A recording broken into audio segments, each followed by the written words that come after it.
what I feel like is my culture is really personal to me. But for me, I'm interested in not so much the object itself, like the object can be beautiful, but it's what you do with it, how you use it.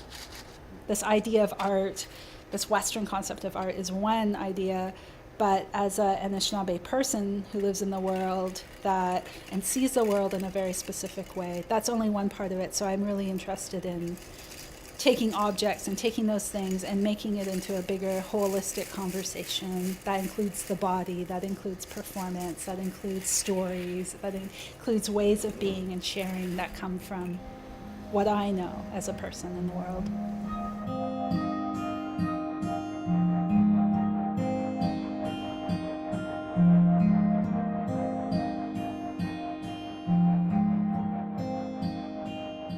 Well, I'm here through the Artist Leadership Program at the Smithsonian Museum of the American Indian. And when I learned about this program, it was really exciting because sometimes I think even when you're from a place, you don't really think about it until you actually leave it. I really wanted to go to the Smithsonian because I wanted to see what they had in that museum. And I wanted to see who goes there, why people go there, and how we're presented, and what's that all about. So that's me sort of. So we're in Parry Sound Public High School, which is also the same high school that I attended.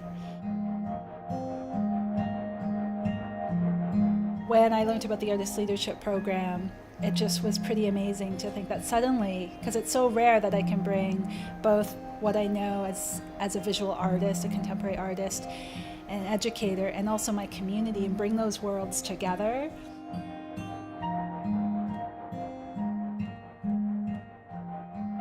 We're working on translating what we liked about the presentation into Anishinaabe Moan. So right now we have written down is remembering the sound of the jingle dress. And then we said we remember the arrows.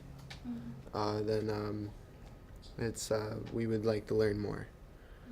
If I could pick whoever I wanted to share the information, the research I was doing at the Smithsonian with, it was important that I brought it here in this particular context, in the cultural language class, where they're able to pair it with what they're learning in class around language and discovering in language that they may not have grown up listening to, maybe they've known pieces of, and combine it with these objects, these cultural objects and visual signifiers, and bringing those together.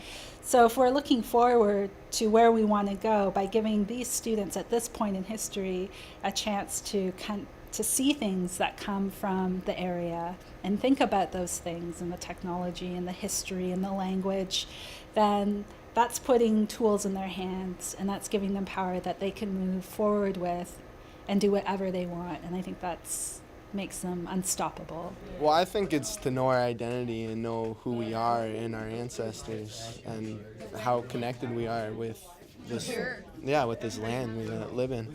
And it's amazing seeing all these people coming and wanting to learn the language and the culture and see different things and to relive, to remember so we don't lose it.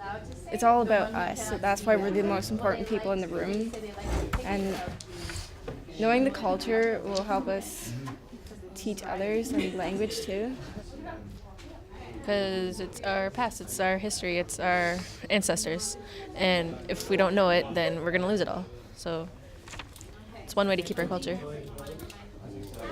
You don't learn about all this stuff in other classes. I think it's really neat that all the items down in Ontario or in our area are actually in a museum. I had no idea. Yeah, I'd like to go down there sometime and check out all the cool artifacts and items from Wasuaksing. Identity by design. Thank you.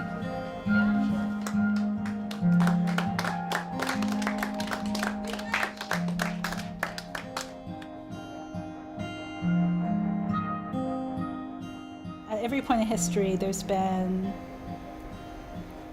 different discoveries and different things that have happened. I'm also a part of that ongoing progression. for Indigenous people in the Americas, our history is not necessarily included. And so those objects are important because it reminds me that our objects are included and acknowledged and archived and being cared for on our behalf, and that they're there at any time if we want to go and visit with those.